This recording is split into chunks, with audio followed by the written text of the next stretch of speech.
Merhaba arkadaşlar, örgü kanalıma hoş geldiniz. Kız çocuklarımız için örgüsü kolay ve güzel bir tığ işi yelek yaptım. Bugün bunun anlatımını sizlerle paylaşmak istiyorum. Bu yelek örgüsünü yeni doğan bebek için yapabilirsiniz. Her yaş kız çocuklarınız için yapabilirsiniz. Kendiniz için de yaparak kullanabilirsiniz arkadaşlar. Her yaş için uygun bir yelek modeli, yetişkinler için de uygun bir yelek modeli. Yelek örgüsüne yakadan zincir yaparak başlıyoruz. Ben bugün bu yelek anlatımını 6 aylık bebek ölçüsüne göre yapıyorum. Bu şekilde 2 sıra arttırma yaptım. Siz 1-2 yaş arası ve daha büyük çocuk için yapacaksanız bir sıra daha arttırma yaparsanız 3 yaşına kadar çok rahat olur arkadaşlar. Sadece şu yaka bölümünde yaptığımız sıraları benim yaptığımdan 1-2 sıra fazla yapmanız gerekecek. Daha küçük bebek için yapıyorsanız da bu başlama zincir sayısını daha az yapabilirsiniz. Yeni doğan bebek için yapacaksanız 8-10 zincir eksik yaparsınız arkadaşlar. Bu şekilde 2 sıra arttırma yaparsanız yeni doğan ve 3 aylık bebek için olacaktır. Yakasına 3 tane düğme yaptım bak ben bu şekilde. İnci düğme yapmayı tercih ettim. Siz istediğiniz gibi düğmeler kullanabilirsiniz. Bak modelleri çok kolay arkadaşlar ve güzel. Açık olarak görelim. Bakın bu şekilde arka görüntüsü yeleğin. Bu yelek örgüsünde iplik olarak Alize Happy Baby Soft markalı iplik var. Bunu kullandım. Kullandığım iplik üzerinde 100 gram iplikte 330 metre var. Bu iplikten ben bir yumak ipliği bitirdim. İkinci yumak ipliği bak buradan itibaren kullandım arkadaşlar. Sadece bu çevresinde kullandım. Sık iğne ve pıtırcık modellerini yaptığım sırada ikinci yumak iplik kullandım. Sizin elinizde aynı ölçüde bak üzerinde 100 gram iplikte 330 metre yazan iplik varsa, ipliğiniz bittiyse bu çevresini farklı renkli iplikler ile yapabilirsiniz. Ben bugün pembe renk iplik kullandım ama siz bu yelek örgüsünü istediğiniz marka iplik ve renkleri kullanarak yapabilirsiniz arkadaşlar. Tığ olarak 5 numara 3 milimetre tığ kullandım. Elimin sıklığına göre bu tığı kullandım. Sizin eliniz sıkıysa 1 numara büyük tığ kullanmanızı tavsiye ederim arkadaşlar. Tığ işi örgülerde sıkı örgü güzel olmuyor. Ölçülerini de söylüyorum. Başlamadan önce fikriniz olsun. Bak kol altının buradan gövde genişliğini ölçüyorum. 24 santimetre. Yüksekliğini ölçüyorum. Omuzdan itibaren tam yüksekliğini ölçüyorum. 32 santimetre. Kol altından yüksekliğini ölçüyorum. 20 santimetre. Bu ölçüde 6 aylık bebek için güzel bir ölçü. Ben bugün 6 aylık bir kız bebek için yaptım bu yelek örgüsünü arkadaşlar. İplik tığı hazırlayalım. Hep birlikte bu kolay ve güzel yelek örgüsüne başlayalım. Örgü kanalıma abone değilseniz abone olmayı unutmayın lütfen. Örgü kanalıma abone olmak ücretsiz. Örgü kanalıma ücretsiz abone olup orada bulunan zil şeklinde dokunarak açık yaparsanız kanalıma video yüklediğim zaman ilk önce size bildirim gelir. Örgülerimden herkesten önce sizin haberiniz olur. İzlediğiniz videolarıma beğeni ve yorumlarınızı da yaparsanız çok sevinirim arkadaşlar. Beğeni ve yorumlarını yapıp ücretsiz abone olan bütün arkadaşlara ayrıca teşekkür ederim. Hepinize kolay gelsin, iyi çalışmalar. Örgüye yakadan zincir yaparak başlıyorum. Zincir yapabilmek için ilk ilmeği ben bak bu şekilde yapıyorum. Size nasıl kolay geliyorsa o şekilde ilk ilmeği yapabilirsiniz. Zincirleri yapmaya başlıyorum. Çok sıkı zincirler yapmıyorum arkadaşlar. 75 zincir yapalım. 75 zincir yaptım. Bak çok sıkı zincirler yapmadım arkadaşlar. Bu 75 zincirin kaç santimetre olduğunu ölçüyorum.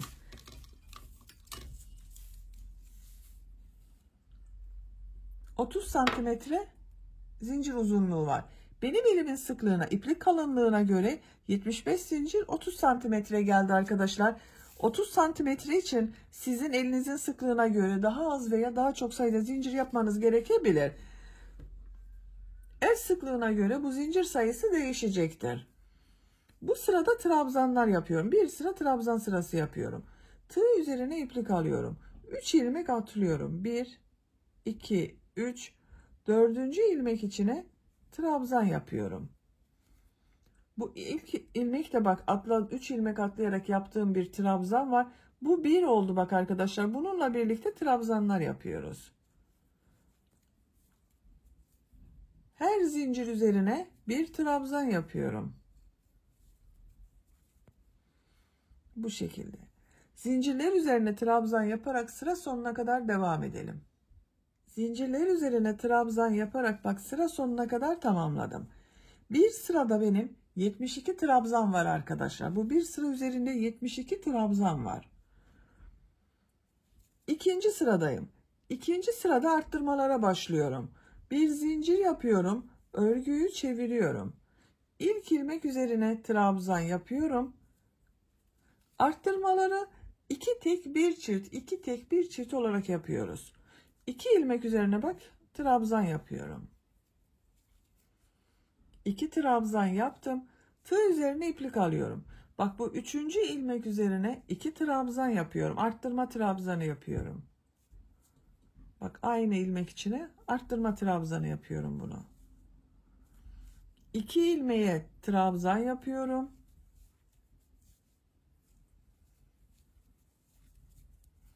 Üçüncü ilmek içine 2 trabzan yapıyorum.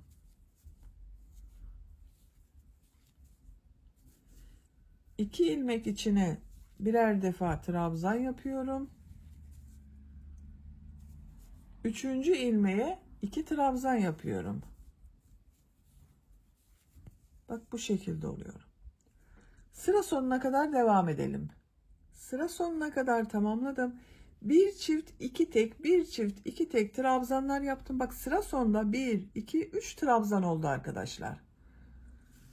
Bir sıra üzerinde ben 23 arttırma yaptım. Bak sayıyorum. 1 2 3 4 5 6 7 8 9 10 11 12 13 14 15 16 17 18 19 20 21 22 23 23 arttırma yaptım.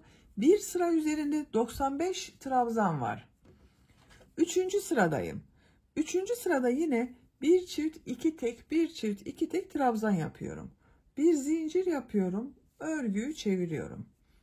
İlk ilmek üzerine trabzan yapıyorum. İkinci ilmek üzerine trabzan yapıyorum. Bak 2 trabzan yaptım.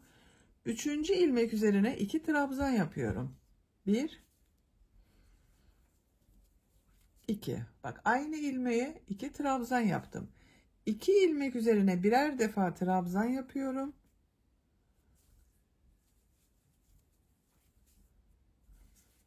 Bak 3. ilmek üzerine 2 trabzan yapıyorum. 2 trabzan yapıyorum ayrı. Bak bu şekilde. Bir çift 2 tek, bir çift 2 tek trabzan yaparak sıra sonuna kadar devam edelim. Sıra sonuna kadar tamamladım. Bu sırada bir çift 2 tek, bir çift 2 tek trabzanlar yaptım bak. En son yine 2 ilmek üzerine trabzan yaptım bak. Bu bir sırada 31 arttırma trabzanı yaptım arkadaşlar. Ve bir sıra üzerinde toplam 126 trabzan var benim. Yakanın şeklini görelim. Bakın bu şekilde yuvarlak bir yaka oldu. Dördüncü sıradayız. Dördüncü sırada model yerleştirmeye başlıyorum. Bir zincir yapıyorum. Örgüyü çeviriyorum. İlk ilmek üzerine trabzan yapıyorum. Tığ üzerine iplik alıyorum. Bak bir ilmek atlıyorum. İkinci ilmek üzerine bir trabzan, 2 zincir, bir trabzan yapıyorum. V şekli yapıyoruz.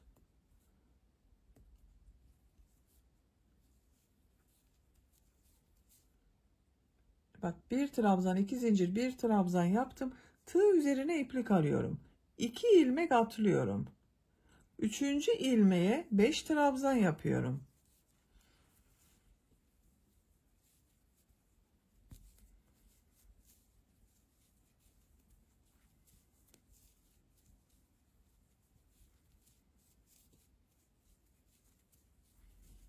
Beş trabzan yaptım. Tığ üzerine iplik alıyorum. 2 ilmek atlıyorum. Üçüncü ilmeğe bir trabzan, 2 zincir, bir trabzan yapıyorum. Bak, bir trabzan, 2 zincir, bir trabzan yaptım. Tığ üzerine iplik alıyorum. 2 ilmek atlıyorum. Üçüncü ilmek içine 5 trabzan yapıyorum.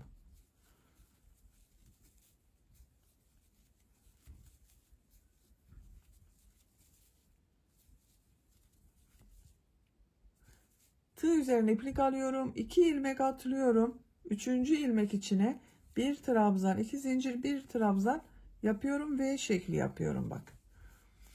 Bu sırada modelleri bir V şekli yapıyoruz. 2 ilmek atlıyoruz. Bir ilmek içine 5 trabzan yapıyoruz. 2 ilmek atlıyoruz. Bir V şekli yapmak için bir trabzan, 2 zincir, bir trabzan yapıyoruz. Sıra sonuna kadar devam edelim.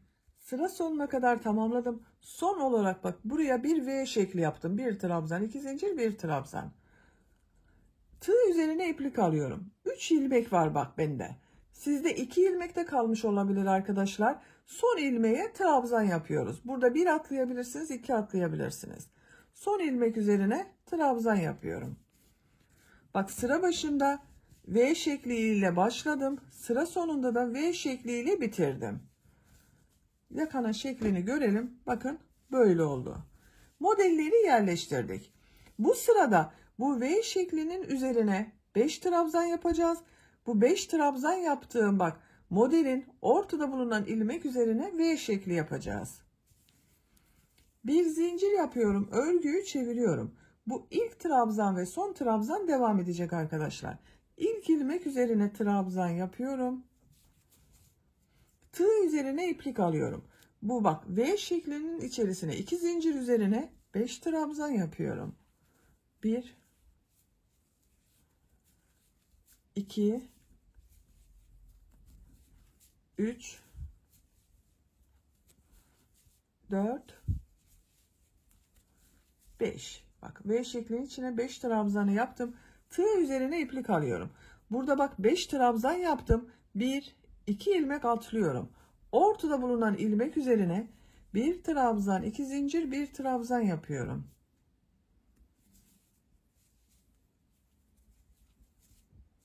Tığ üzerine iplik alıyorum. Bu V şeklinin üzerine 5 trabzan yapıyorum.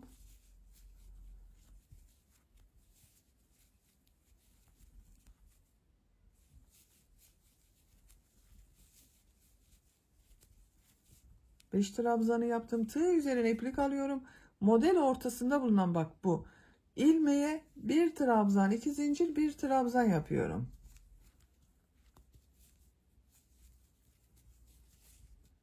Bak, bu şekilde arkadaşlar. Bir önceki sıranın aynısı. Sadece yer değiştirdi. V şeklinin içine 5 trabzan yapıyoruz. Model ortasına da V şekli yapıyoruz. Sıra sonuna kadar devam edelim. Sıra sonuna kadar tamamladım. Son bak, bu V şekli içine de 5 trabzan yaptım. Tığ üzerine iplik alıyorum. Son ilmek üzerine bir trabzan yapıyorum. Bakın arkadaşlar, sıra başında 5 trabzan ile başladım. Bak, bir trabzandan sonra 5 trabzandan oluşan modeli yaptım. Sıra sonunda da aynısı oldu. Bakın, yaka görüntüsü böyle. 6. sıradayız. 6. sıra yine aynı bu şekilde devam edecek arkadaşlar. Bu sırada da bak, bu model ortasına V şekli yapacağız. V şeklinin içerisine 5 trabzan yapacağız. Bir zincir yapıyorum. Örgüyü çeviriyorum. İlk ilmek üzerine trabzan yapıyorum. Tığ üzerine iplik alıyorum. Bak, bu 2 ilmeği atlıyorum. Ortada bulunan bak, 5 trabzan yaptım. 3. trabzan üzerine V şekli yapmak için bir trabzan, 2 zincir, bir trabzan yapıyorum.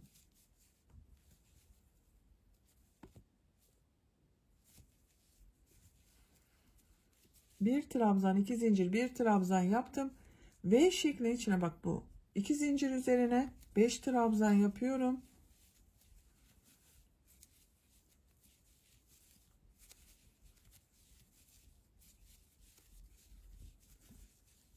Bak, bu 2 trabzan atlıyorum. 3. trabzan üzerine bir trabzan, 2 zincir, bir trabzan yapıyorum. Yer değiştiriyor bak her sırada arkadaşlar. Yaka örgüsü bu şekilde devam edecek. Kaç model yaptığımda sayıyorum. Bak, 1 Şu ilk sıradan sayalım arkadaşlar isterseniz. Bak 1, 2, 3 V şekillerinde modelden sayıyorum bak. 4, 5, 6, 7, 8, 9, 10, 11, 12, 13, 14, 15, 16, 17, 18, 19, 20, 21, 22, 23, 24, 25, 26, 27, 28, 29, 30, 31, 32, 33, 34, 35, 36, 37, 38, 39, 40, 41 model var. Bir sıra üzerinde benim. Bu şekilde modelleri yaparak yakanın örgüsüne devam edelim. Model sırasını tekrarlayarak 6 model sırası olarak yaptım arkadaşlar. Bak buradan sayıyorum. 1, 2, 3, 4, 5, 6 model sırası oldu.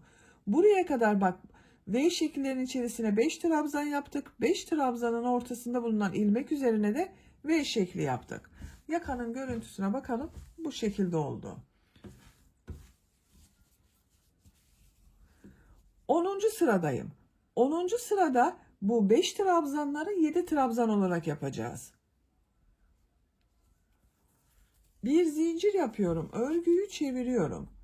İlk ilmek üzerine trabzan yapıyorum. Tığ üzerine iplik alıyorum. Bak bu 1, 2 ilmeği atlıyorum. Ortada bulunan ilmek üzerine bir trabzan, 2 zincir, bir trabzan yapıyorum. Tığ üzerine iplik alıyorum. Bu V şeklinin içine 2 zincir üzerine 7 trabzan yapıyorum. 1, 2, 3, 4, 5, 6, 7. Bak 7 trabzanı yaptım. Tığ üzerine iplik alıyorum.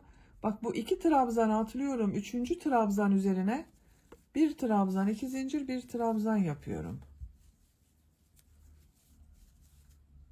Bu 2 zincir üzerine de 7 trabzan yapıyorum.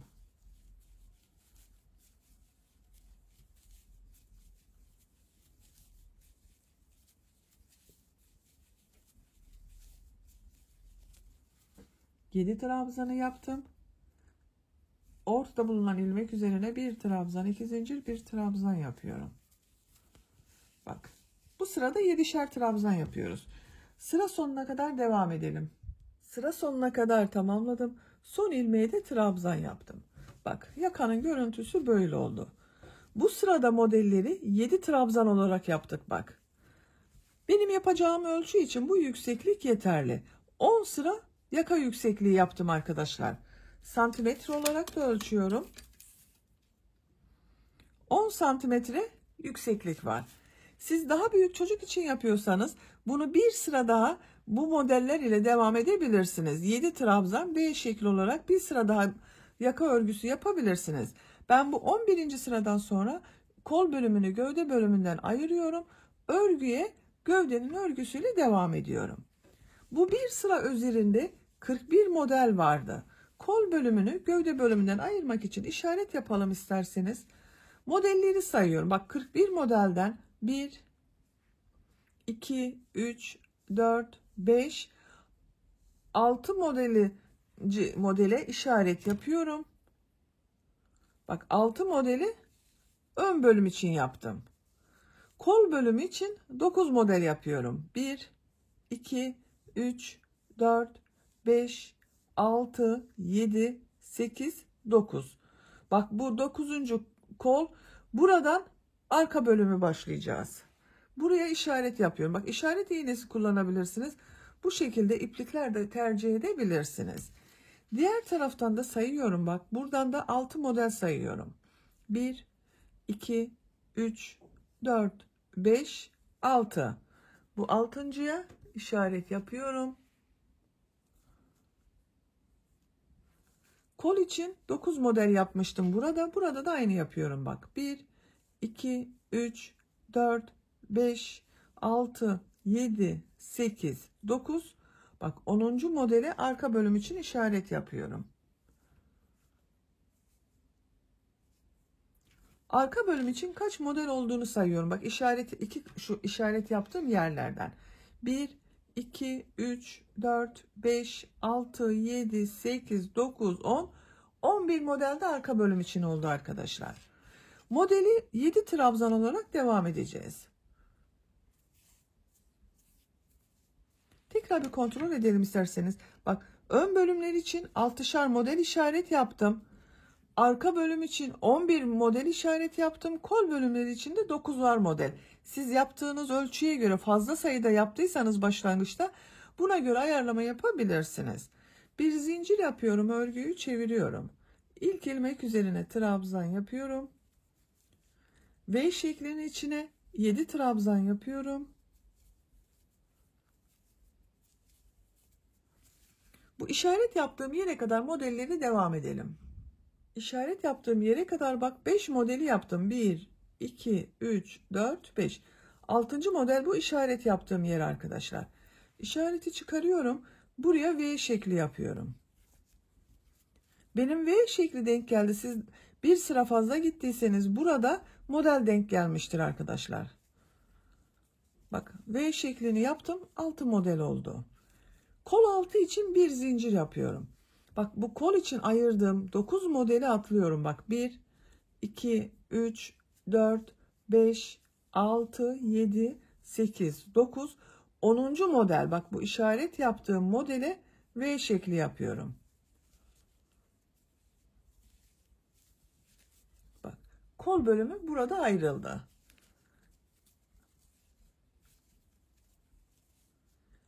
Tığ üzerine iplik alıyorum. V şekli içine 7 trabzan yapıyorum. Bak, bu sırada 7. trabzanın ortasında bulunan bak bu 4. trabzana V şekilleri yapıyoruz arkadaşlar.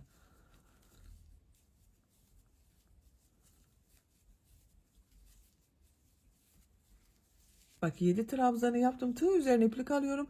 4 trabzanı bak 3 trabzanı atlıyorum. 4. trabzan üzerine V şekli yapıyorum. Bundan önceki yerlerde 2 trabzan atlıyoruz. 3. trabzanı yapıyorduk. Bunu 7 trabzan yaptığımız için 3 trabzan atlayıp 4. trabzana V şekli yapıyorum. İşaret yaptığım yere kadar devam edelim. İşaret yaptığım yere kadar bak arka bölüm modellerini yaptım. Tığ üzerine iplik arıyorum. İşareti çıkarıyorum. Bak, 3 trabzan atlıyorum. 4. trabzan üzerine V şekli yapıyorum. 1 trabzan, 2 zincir, 1 trabzan yapıyorum.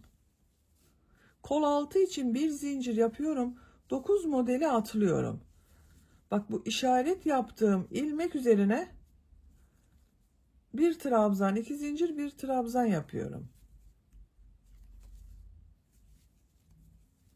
Bak, diğer kol altında buraya yaptık. Kol bölümünü belirledik. Modelleri yapmaya devam ediyorum. 7 trabzan yapıyorum. V şekli yapıyorum. Sıra sonuna kadar devam edelim. Sıra sonuna kadar tamamladım. Son olarak bak, trabzanı yaptım. Bu sırada kol bölümünü gövde bölümünden ayırdık. Bak, ön ve arka bölümleri birleştirdik arkadaşlar. Örgümüzün şeklini görelim. Bakın, böyle oldu.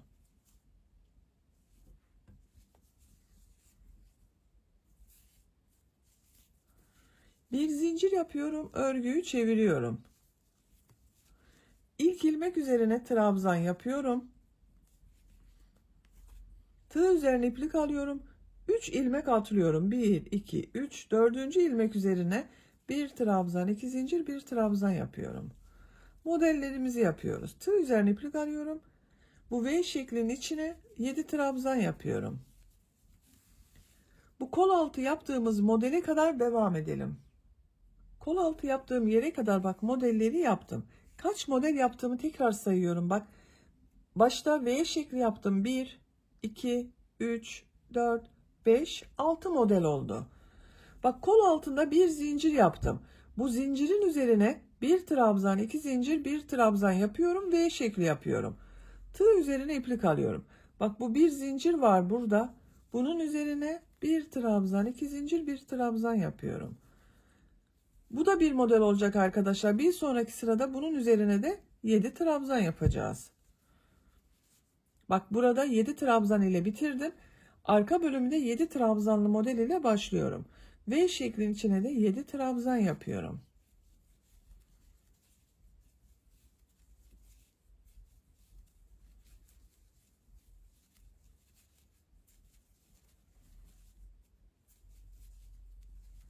Bak 7 trabzanı yaptım. Bak ikisinin ortasına fazladan bir model yaptım. Diğer kol altı yaptığımız buraya kadar devam edelim. Diğer kol altı yaptığım yere kadar bak modelleri yaptım. Burada yine bak bir zincirin üzerine V şekli yapmak için bir trabzan, 2 zincir, bir trabzan yapıyorum.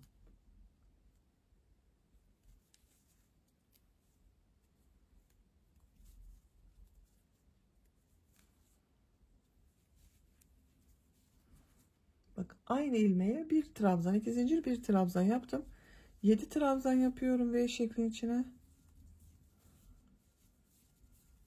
Sıra sonuna kadar devam edelim. Sıra sonuna kadar tamamladım. Bakın arkadaşlar, bu sırada modelleri tamamladım. Bir sırada kaç model olduğunu sayıyorum bak. Gövde bölümünün örgüsü bu model sayısıyla devam edecek. 1, 2, 3, 4, 5, 6, 7, 8, 9, 10, 11, 12, 13, 14, 15, 16, 17, 18, 19, 20, 21, 22, 23, 24, 25 model var arkadaşlar bir sıra üzerinde. Bu modeller bu şekilde devam edecek. Bir zincir yapıyorum, örgüyü çeviriyorum. İlk ilmek üzerine trabzan yapıyorum. Modelleri yapıyorum. Bak bu kol altında V şekli yaptım. Bunun üzerine de 7 trabzan yapacağız. Sıra sonuna kadar modelleri tamamlayalım. Sıra sonuna kadar tamamladım. Bakın arkadaşlar kol altında V şeklinin üzerine de modeli yaptım. Bir V şekli bir model olarak bitirdim. Bak görüntüsü böyle oldu. Gövde bölümünün örgüsü bu şekilde devam edecek. Yapacak olduğunuz çocuğun büyüklüğüne ve tercihinize göre gövde bölümünün örgüsünü, model sırasını tekrarlayarak istediğiniz ölçüye kadar tamamlayalım. Yeleğin gövde örgüsünü, model sıralarını tekrarlayarak yapacağım ölçüye kadar tamamladım. Kaç model sırası yaptığımı sayıyorum. Bak kol altından sonra 1, 2, 3, 4, 5, 6, 7, 8, 9, 10, 11, 12, 13, 14, 15, 16, 17 sıra oldu. Santimetre olarak ölçüyorum.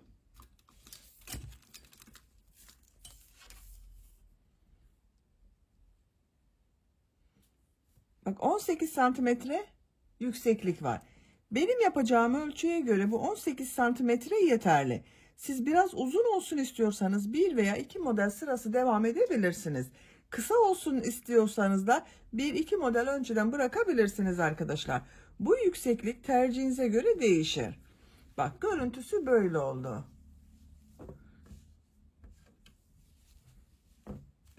Bak ipliği burada bitirdim. Örgünün düz tarafı burası. Bak şuradan bakıyorum arkadaşlar. Örgünün düz tarafı burası. Şimdi burada bu etek ucunda sık iğne yapıyorum. Bir zincir yapıyorum. Örgüyü çeviriyorum. Bak ilk ilmek üzerine sık iğne yapıyorum. Tığ üzerine iplik almadan yine bu V şekli yaptım. Bak 2 zincir var. Bunun üzerine 3 sık iğne yapıyorum. 1 2 3. Burada gördüğü bak bütün ilmeklere sık iğne yapıyorum.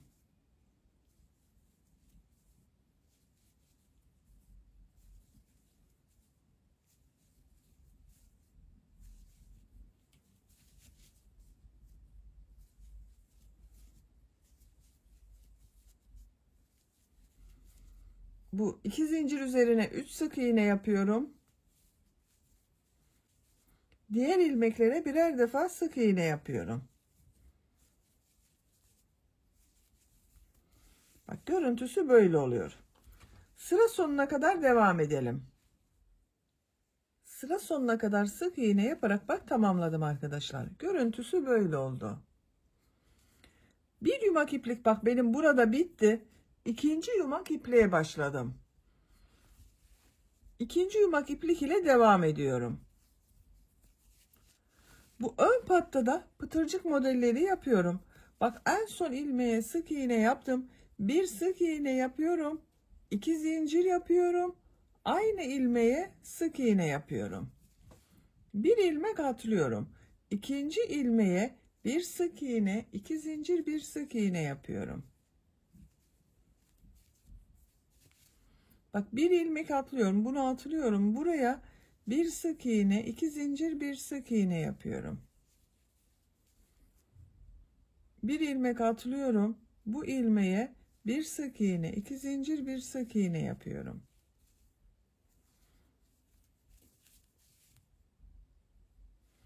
Bir ilmek atlıyorum.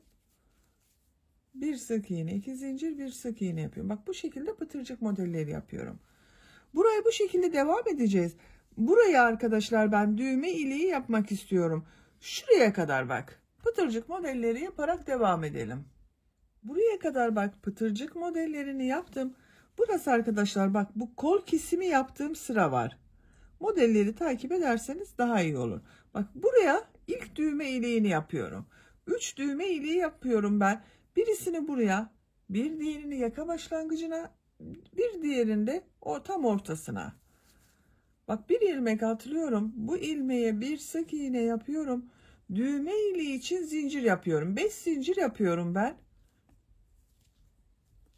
Siz isterseniz bunu 6 veya 7 zincir yapabilirsiniz. Dikecek olduğunuz düğmenin büyüklüğüne göre bu zincir sayısını daha fazla yapabilirsiniz. Bak zinciri yaptım. Aynı ilmeğe sık iğne yapıyorum. Bir ilmek atlıyorum. İkinci ilmeğe bir sık iğne, 2 zincir, bir sık iğne yapıyorum. Bir ilmek atlıyorum. Bir sık iğne, 2 zincir, bir sık iğne yapıyorum. Bir ilmek atlıyorum. Bir sık iğne, 2 zincir, bir sık iğne yapıyorum.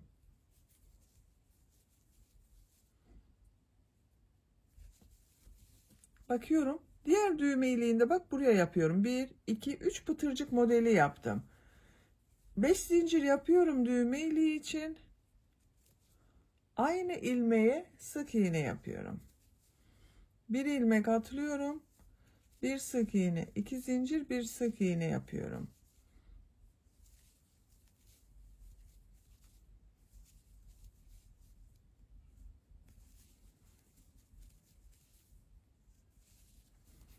Bak bu iki düğme iliği arasında 1, 2, 3 pıtırcık yaptım. Buraya da 1, 2, 3 pıtırcık oldu. Bak bu ilmeği atlıyorum. Buraya bir sık iğne yapıyorum. Düğme iliği için 5 zincir yapıyorum. Aynı ilmeğe sık iğne yapıyorum. Bu ilk başlangıçta bulunan ilmeğe sık iğne yapıyorum. Bak 3 düğme iliği yaptık buraya.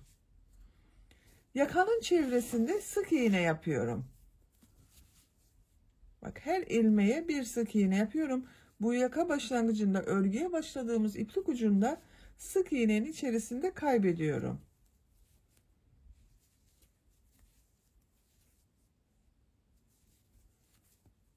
Bak böyle. Sık iğne yaparak buraya kadar devam edelim. Diğer ön patta da burada yaptığımız gibi pıtırcık modelleri yapacağız. Bu sıra sonuna kadar tamamlayalım. Buraya kadar tamamladım. Bak bu ön patta da diğer tarafta yaptığım gibi pıtırcık modellerini yaptım.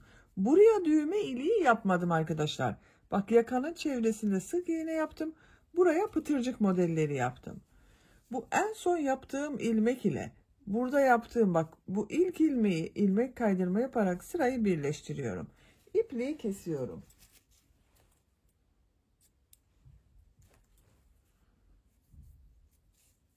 Bak örgünün gövde bölümünü tamamladık. Şimdi kol uçlarında da burada yaptığım gibi sık iğneler yapıyorum. Kol altından başlıyorum.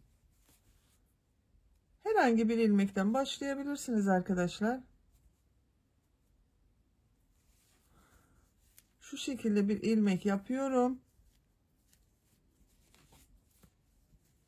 Bir zincir yapıyorum, sağlamlaştırıyorum. Bak sık iğne yapıyorum.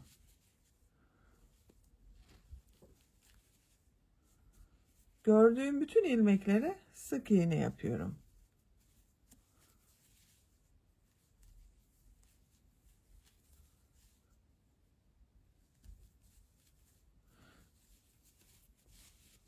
Bak bu kolda 2 sık iğne yapıyorum arkadaşlar V şeklinin içine. Burada 3 sık iğne yaptım. Burada 2 sık iğne yapıyorum. Siz isterseniz 3 sık iğne de yapabilirsiniz. Sıra sonuna kadar devam edelim. Sık iğne yaparak sıra sonuna kadar tamamladım. Son ilmek ile ilk ilmeği ilmek kaydırma yaparak sırayı birleştiriyorum. İpliği kesiyorum.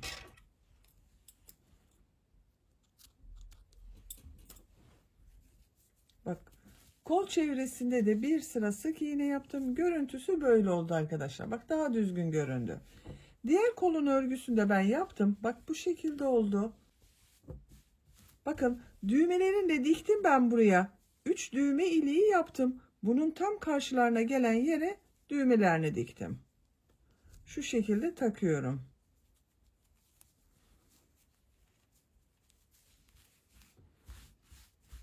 Bak, yeleğin görüntüsü böyle oldu. Çok şık ve güzel oldu gördüğünüz gibi. Arka görüntüsüne bakalım. Arka görüntüsü de bu şekilde. Bak, çok güzel oldu arkadaşlar yelek. Bitmiş olarak ölçülerini söylüyorum. Kol altının buradan gövde genişliğini ölçüyorum. 24 santimetre. Yüksekliğini ölçüyorum.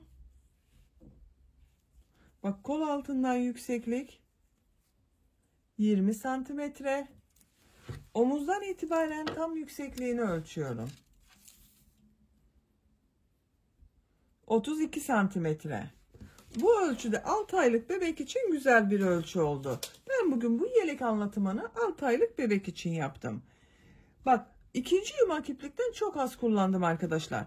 Eğer siz bir yumak iplik varsa bir sıra kısa yapabilirsiniz veya bu çevresini sık iğne yaptığımız yerleri ve bu pıtırcıkları farklı bir renk, beyaz renk iplik ile yapabilirsiniz mesela. Bu şekilde bir yumak iplik yetecektir. Beni dinlediğiniz ve izlediğiniz için hepinize çok teşekkür ederim. Örgü kanalıma abone değilseniz abone olmayı unutmayın lütfen. Örgü kanalıma abone olmak ücretsiz. Örgü kanalıma ücretsiz abone olup orada bulunan zil şeklinde dokunarak açık yaparsanız kanalıma video yüklediğim zaman ilk önce size bildirim gelir. Örgülerimden herkesten önce sizin haberiniz olur. Sizlerle yeni örgülerde görüşmek dileğiyle. Hoşça kalın, sevgiyle kalın.